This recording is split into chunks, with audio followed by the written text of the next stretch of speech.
Assalamu alaikum wa rahmatullahi wa barakatuh. Welcome everyone to Book Review. In periods where the society stays still, there should be a problem. There should be a problem that should be fixed. The society normally stays still when there is no leader to take and make the change. Only change occurs when courageous, skillful people come and make a change and make things better. Leadership is a must for any society to progress. But is leadership something gained, or are leaders born like that? Is leadership or are leadership skills something that anyone can go for and try and gain them? Or should you say that I'm not a leader, I can't make myself a leader? This and more is in today's book, The Principles of Leadership.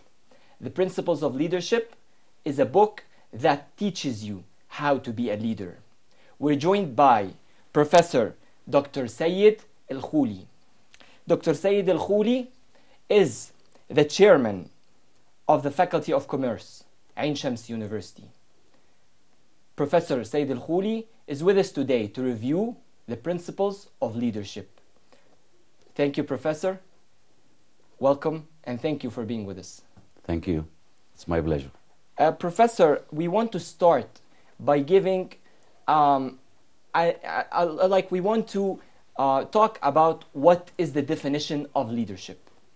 A leadership, or who is the final outcome of leadership, is to have a leader.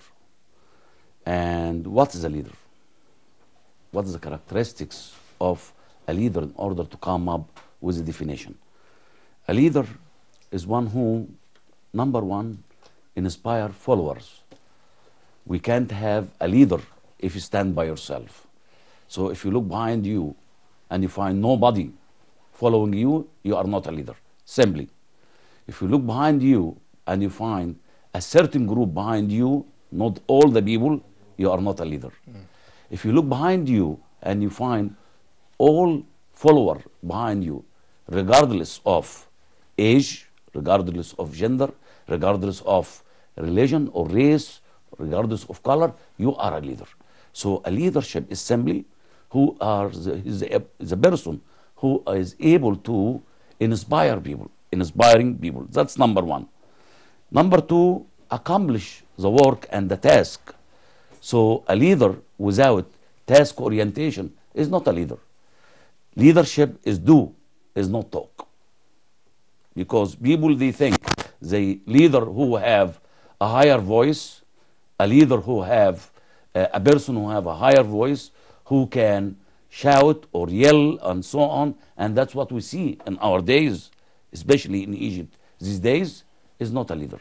So leadership is doing things, not talking about things. So we talk about doer versus talker. And in our culture, in our religion, in our Islamic heritage, we see a lot of examples for a leadership by doing. So a leadership is a doer person. The third characteristics or ingredients of leadership is to be able to develop followers. Develop followers means you have to bring people up to the ladder. A leadership is not standing. A leader is not the person standing by himself or herself on the ladder, but grabbing the hand of others in order he goes up and the rest of the people go up with him. So he's one who is able to develop others to have a leadership position.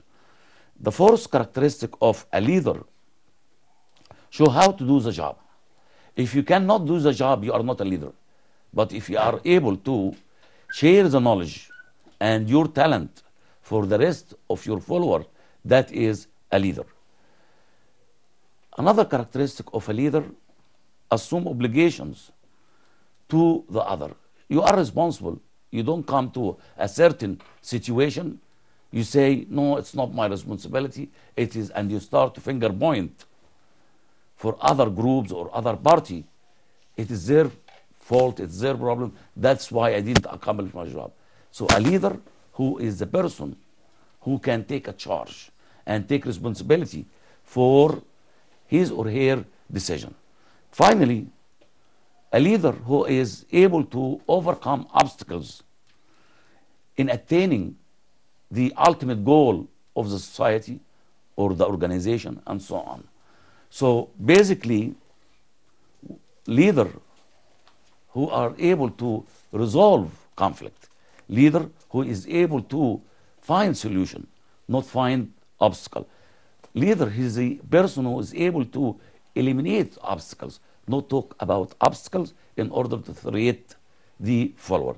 That's basically a leader. So basically, we mentioned six characteristics of a leader: inspiring others, doing things versus or instead of talking about things, developing followers, knowing how to do the job himself, giving obligations or giving orders to others, taking responsibility of the action or of the duty, and overcoming obstacles. That's it, basically, or these are the main characteristics of a leader that are mentioned in our book.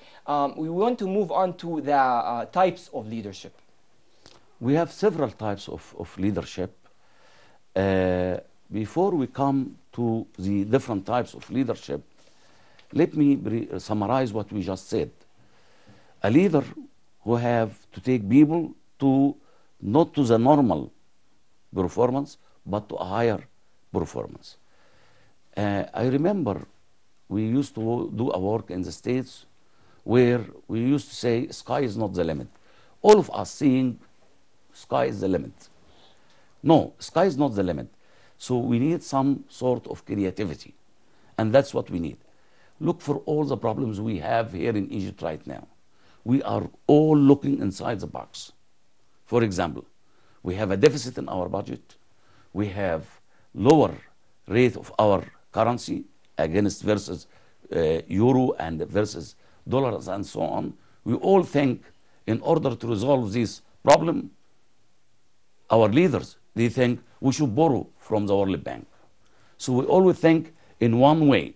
That's the same, it happened 30 or 40 years ago. We do the same decision today and tomorrow. That's not the right way. So in order to be a leader, you have to really think out of the box. You have to take us to higher performance, not the normal performance. And remember, sky is not the limit. And we have all the powers inside ourselves as a public or as a follower. And the job of the leader is to grab this positive power in order to overcome all obstacles. We go back to types of leadership. We have what we call it as an autocratic or authoritative leadership. Leadership, the leader, the type of leader, he says to himself, I'm God. Nobody can solve, nobody can do anything except my order. That's what we call it as authoritative leadership. And that is the Machiavelli approach for leadership. It's me and me and me and nobody else. And the enforced power for his followers. We have this type of leadership in our Arab world, where we have only one man show, one person. No sharing responsibility, no sharing authority, and so on. He's taking the charge only by himself or by herself. That's what we call it as authoritative leadership. We come to the next type of leadership, which we call it as democratic leadership. What is democratic leadership?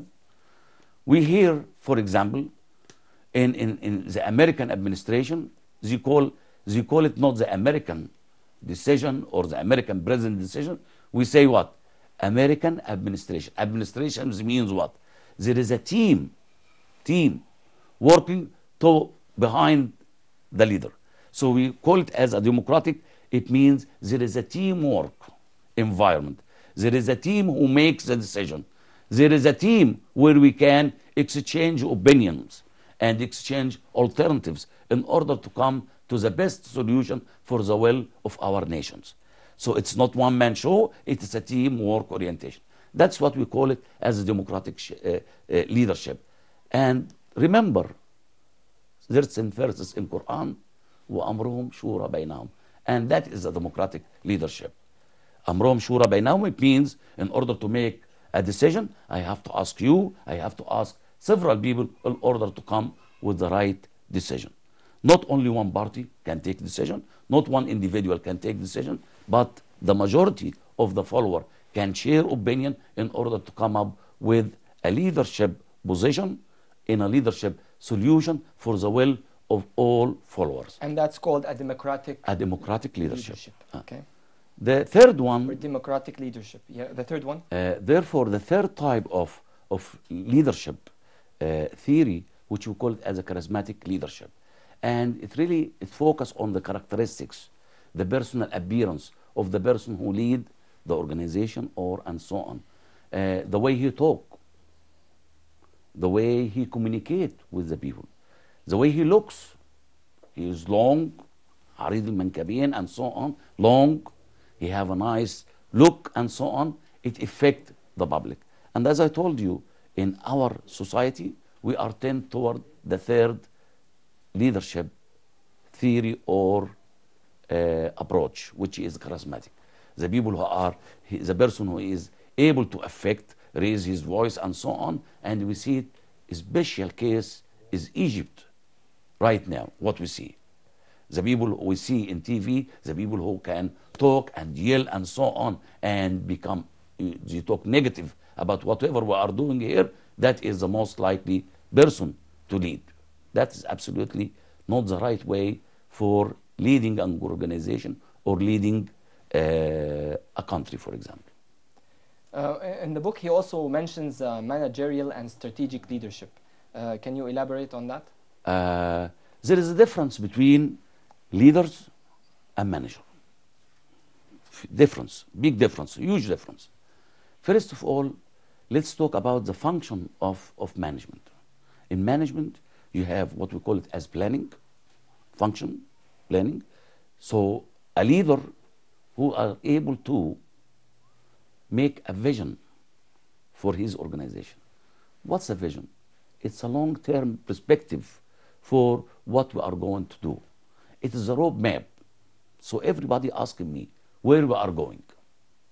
Ask your leader. So if you have a clear vision for the future direction, where we are going, the follower will never ask where we are going. So basically, that is the role of leadership, is to build, drive a vision for the future, is to develop the roadmap for the future in order for the follower to give me the direction. You're coming from one destination to another destination. You have to tell me the exact way to go from here, from this point to another point in order to reach the final destination. So that is a huge difference between managerial perspective and leadership perspective. Leadership perspective, we don't need to have authority or a structure in order to be a leader. So that's the difference then. We want to talk about administrative leadership after the break. Dear brothers and sisters, we will take a short break and we will be right back, so stay tuned to Book Review.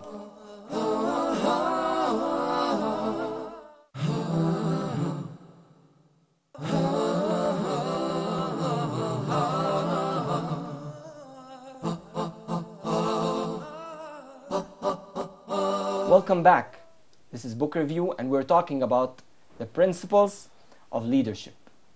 We're joined by Professor Said Al-Khouli. Professor, welcome back. Thank you.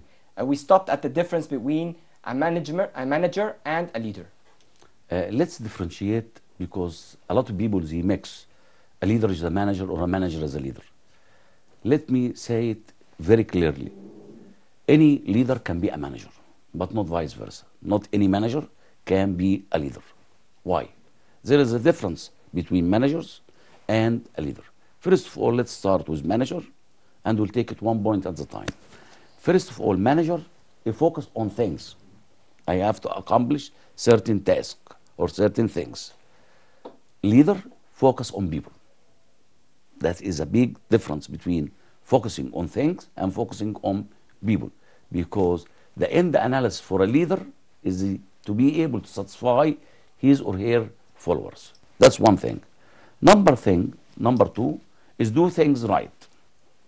That's the manager. Do things right. So you have to go with the process. step by step until you finish your task or whatever you are doing. No. Leader, do the right things. So a leader is not in a position where he can do things wrong and correct it, so you will lose the trust of your people.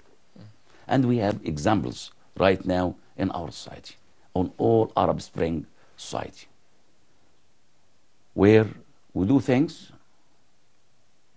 it is not going in the right direction, change it, you lose the trust of your people.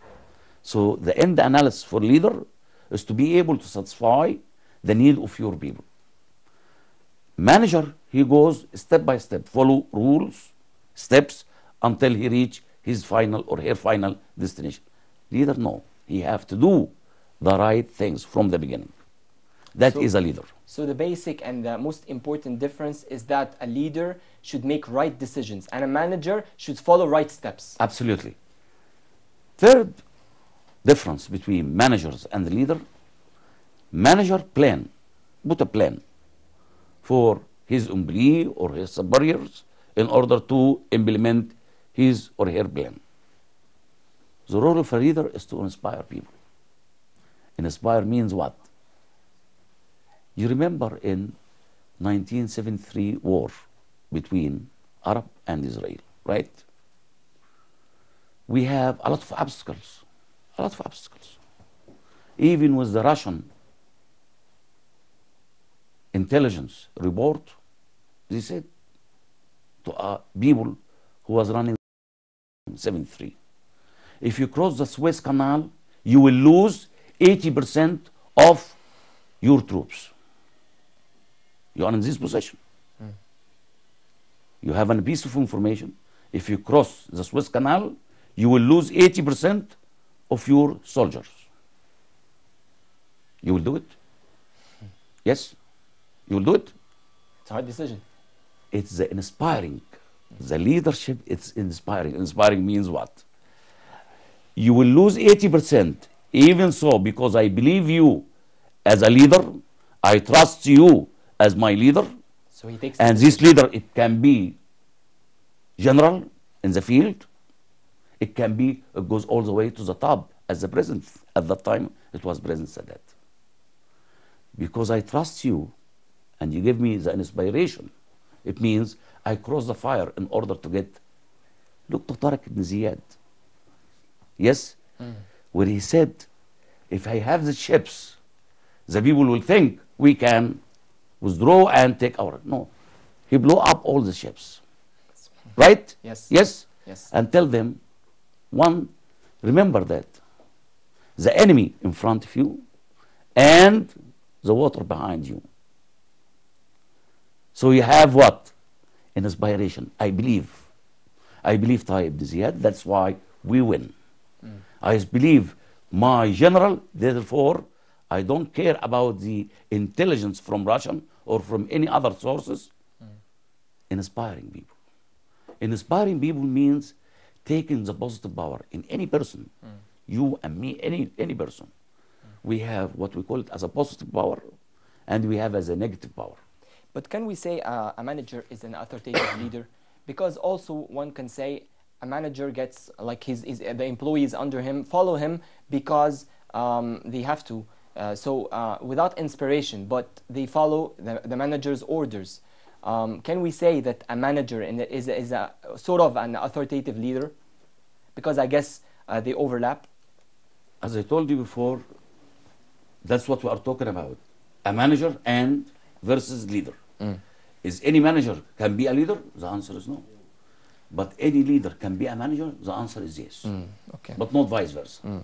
Not any manager can be a leader. So, Professor, basically leaders motivate, inspire, and take decisions, whereas managers control and order and follow steps. I think this is the basic idea or the main differences between a leader and a manager. Let's move on to the difference between a leader and an administrative leader. A leader and an administrative leader. We have what we call it as official leader. Official leader, it means within the structure of the organization. And that's a leader. He have a position in the country, in the company, or in the organization, or the ministry, or the country, who have a role player in that organization. That is administrative leader. It's another form of a manager. Okay. Because I'm saying that because this is the way he moved onto these kinds or into these types of management or types of leaders through the book. Absolutely. So an administrative leader is just a kind of a manager. A kind of a manager, Okay. working within the official structure of the organization. Okay. So it's a person who have a rank. So he can be a charismatic, he can be authoritative, he can be anything. But in his what? It's an official structure. For example, minister of certain ministry, he's a leader. But he's what? He's working under the official structure of the government or the organization. The other type of leader, you can become a leader, but you are not officially holding a position in this organization or in this country. Why? People looking and getting the inspiration from you. People, they trust you, right? So you are not officially holding a position, whether in organization, whether in the government, and so on, but people look and listen always to you because they trust you for all these different characteristics I mentioned. That's what we call it an unofficial leader. So we have an administrative leader who working within the framework of the organization, or we have non-official. I hold no position, but people trust me. Whenever I talk, wow, it's a good, this is our man, right? And that's called what? He's outside the structure or the official hierarchy of the organization. Why? Because people trust. He or she able to inspire people. He have a vision, all different characteristics we mentioned, but is not working inside the official framework of the organization. Well, I want to move on to the assessment of leadership. Like he talks about how to assess a leader. And then he moves on to he talks about the leadership within Arab countries. How can this be reformed? This is the heart of the book. Like he's how to reform leadership within Arab countries. He talks about this a lot in the book, and this is the heart of the book. But unfortunately, I guess we won't have time to do these very important parts of the book this time, and we will, inshallah, do them next episode if you don't mind. But as a final word, I want you to explain to us what is the benefit of studying about this. Like, if you know the characteristics, can you do them? Can you become a leader by just knowing the characteristics and applying them? Or are leaders born to be leaders? There is two theories in leadership studies. Some people, they say that is the three theory, or the looking for the characteristics. They say leader is born.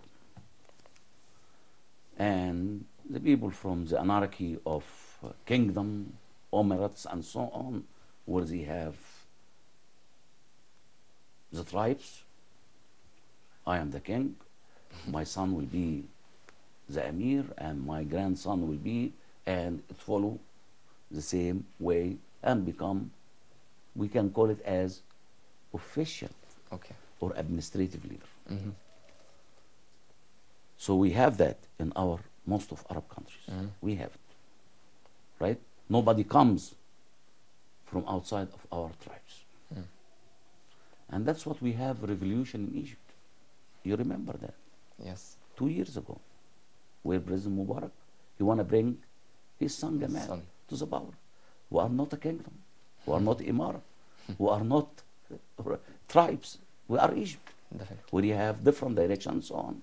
So that is a style where the all and they make the follower believe. We have certain characteristics, nobody have it. And the more you talk about that, the more people get convinced. oh, Because of what? Almost 50% of our population, they are illiterate. Right? And we call it as spiritual. Spiritual means what? Spiritual. I talk about spirituality. Spirituality means what? The more I take verses from Quran, from Sunnah, and so on, whether it's related to my work or not, people will believe me and they clap for me. And that is not the right way in order to lead a country. We call it as a phony. Phony means what? You, in the way to grab the power, you use any means. That's one style of leadership. And we have it. And it's commonly used in most of Arab world. Let's move. But we can't talk about the like people whom we don't know. We assess people and we look at them and by their actions, you know. So we just can't say, oh, they're hypocrites. They're saying stuff that in order to gain power. I guess this is not our role. We should like give them a chance. This is my own opinion. Absolutely, absolutely. But history tells us what? History, the recent history, tells us what? Look around you, in Iraq, in Libya, in Egypt, and Syria, and all the. I agree with you, right? but so it's just we see it. We live in a period of time which will never live it again. Okay. We have 1 minute to go. I just want to ask you, is a leader born a leader, or is it something that you can develop?